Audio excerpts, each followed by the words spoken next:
Pattern Shop, and today I'm going to show you how to sew this pair of slipper booties. They're fully lined.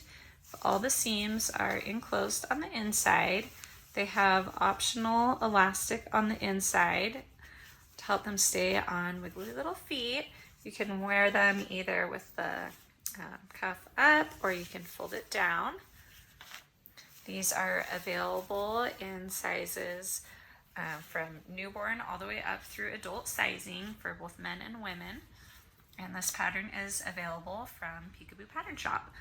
Let's go ahead and get started. This pattern only has 3 pieces and you'll need 4 of each piece, 2 in your outer fabric and 2 in your lining fabric.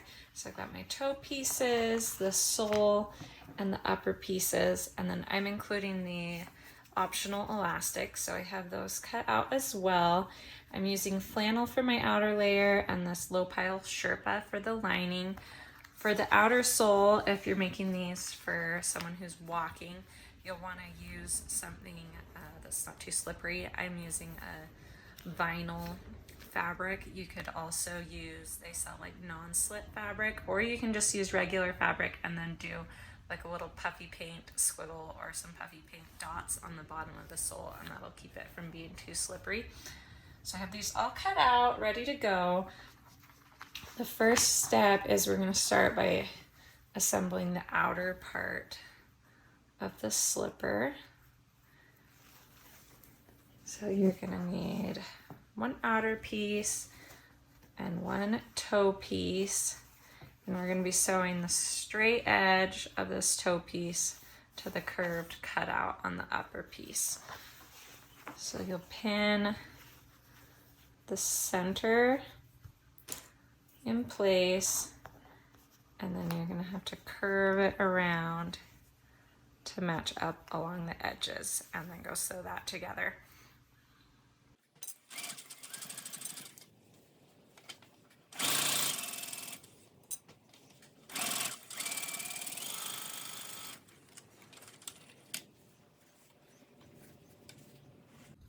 Next, we're going to sew this together along the back seam.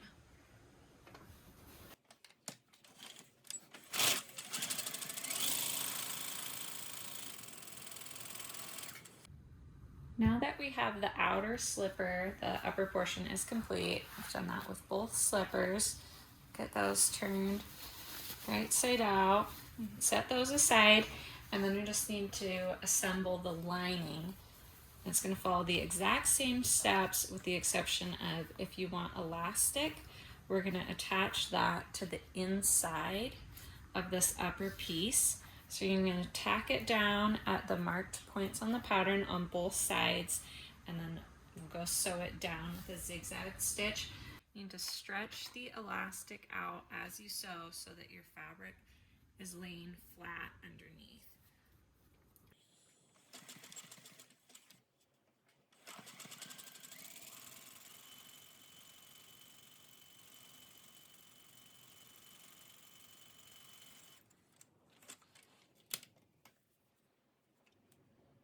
Now that the lining is sewn together, we're going to attach our outer slipper and our lining along the top edge. So you need to have 1 layer inside out and 1 layer right side out, and slide them together so right sides are together, and then line up the 2 seams in the back. And if you use a sewing machine, make sure your seam is pressed open.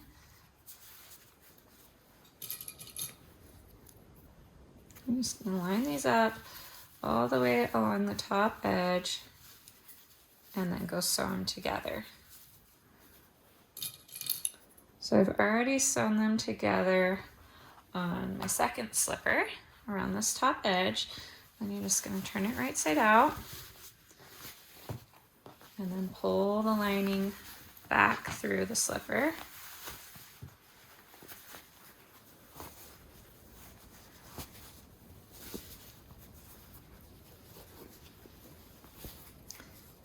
And then if you want to, you can top stitch along the top edge. It's about 1/2 inch down. You can top stitch all the way around to just keep your layers holding together.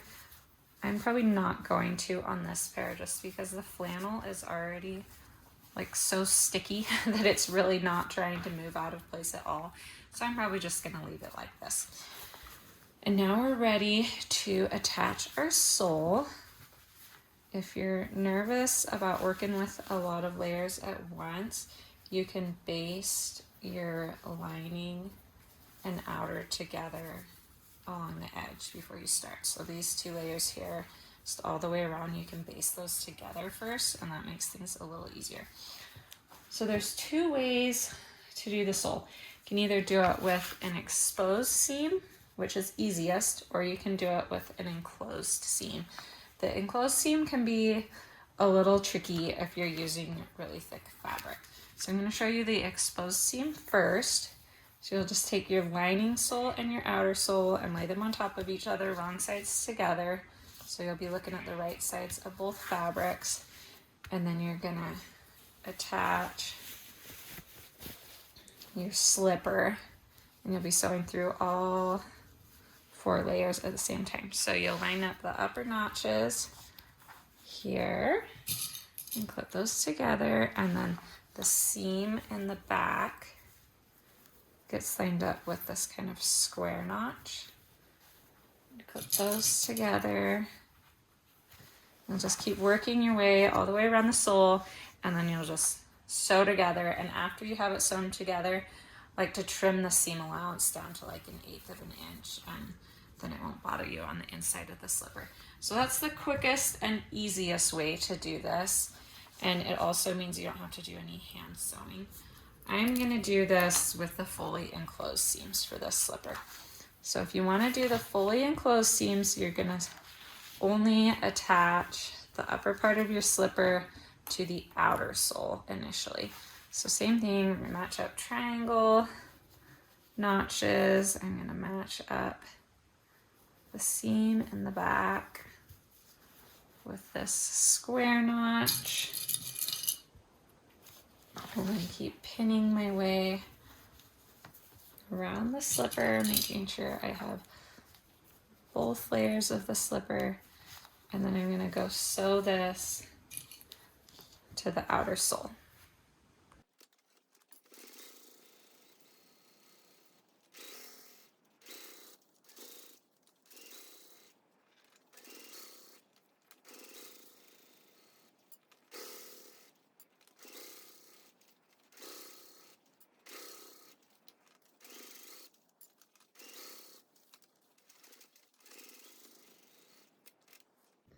The upper part of our slipper is now attached to the outer sole, so we're ready to add the sole lining. Before you do that, if you want, you might want to just turn this right side out real quickly to make sure you have everything sewn together, that you didn't miss a spot or something on the outer layer. So then before we can add the sole lining, you're going to smash this down, which can be a little tricky depending on how fluffy of fabric you use. And then we're going to put the sole lining on top. So the right side of the sole lining is against the inside of our slipper. So I'm going to match up these triangle notches. And then in the back, match up my square notch. And I'm just going to work my way around the edge of the slipper, making sure I don't catch anything in here. I'm not supposed to. You don't want to catch this upper part in your seam.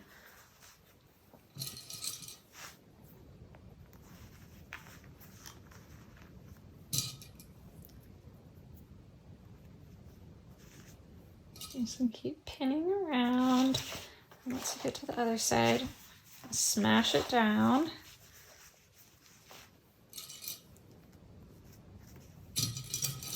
And then when you sew this together, you need to leave an opening along one side so that you can turn it right side out.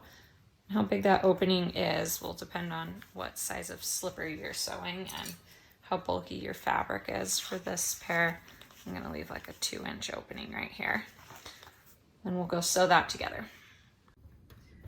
I'm sewing on the sole lining. I like to sew it on with the outer sole facing up so that I can see where my stitching line is to just sew right on top of it again. I've moved my needle all the way over to the left just to help me keep my presser foot on since it's so fluffy now. So if you scoot your needle over, that makes it a little easier, and you just need to remember to leave a gap to turn it right side out. I'm leaving like a 2-inch gap on this child size pair.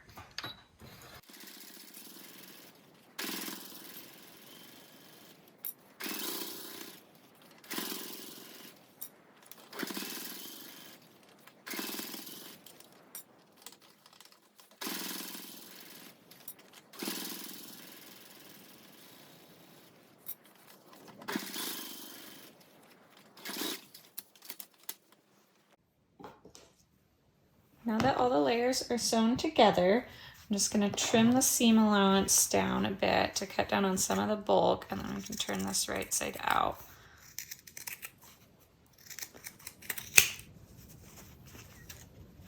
You especially want to make sure I'm trimming down this vinyl layer since it's pretty stiff.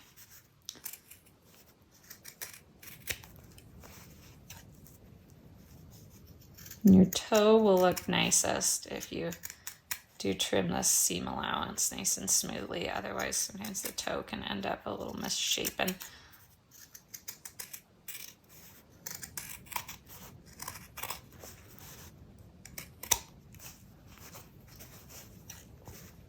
So the only area that you don't want to trim too much of the seam allowance is where your opening is, because you want to make sure you can sew that together. I'm only going to trim my outer vinyl right there.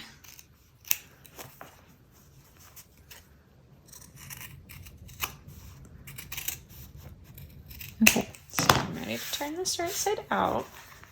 And if you found you didn't leave quite a big enough opening to get it turned, you can just use your seam ripper to make that opening a little wider.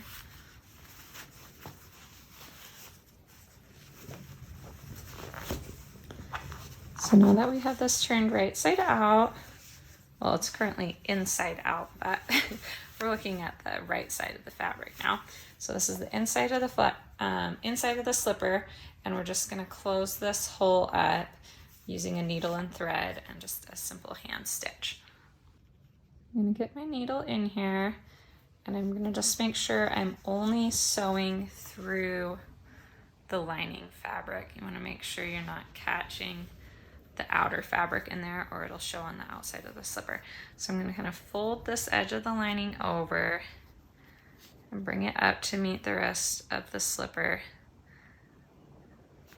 You don't need to worry about getting your stitches too close together. So I'm just going to go into the sole lining and then into the upper part of the lining and close this gap up.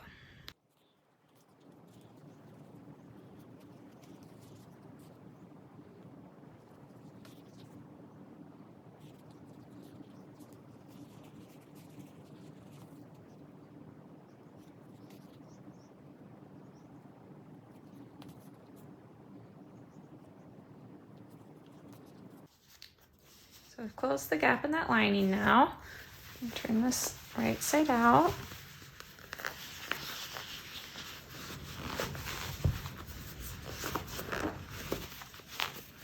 Make sure you really get the toe pushed all the way out so it's nice and round. Here's the outside of the slipper. So we did, add the elastic on this pair. You can't really see it from the outside, but it is there on the inside, and these can be worn up or folded down so they have a contrast cuff. And that's it. You can find this pattern and many other sewing patterns at our shop, peekaboopatternshop.com.